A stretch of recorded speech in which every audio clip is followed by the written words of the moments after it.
আসসালামু আলাইকুম দর্শক। হাঁসের রোগ হলে কি কি ওষুধ দিতে হবে দেখুন। এই যে আমার হাতে কিন্তু একটা পোটলা দেখতে পাচ্ছেন। এই যে এই পোটলার ভিতরে সমস্ত ওষুধ আছে হাঁসের। এটা হচ্ছে মাইক্রোনিট।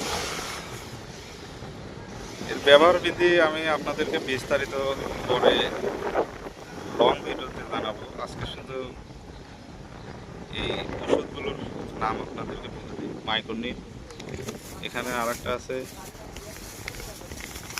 এটা হচ্ছে ডক্সিভেট।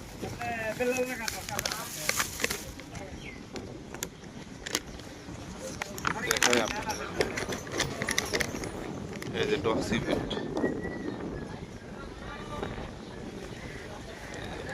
ভালো করে দেখাই। এই যে ডক্সিভেট, এখানে আর একটা ওষুধ আছে, আরো কিছু ওষুধ আছে এখানে।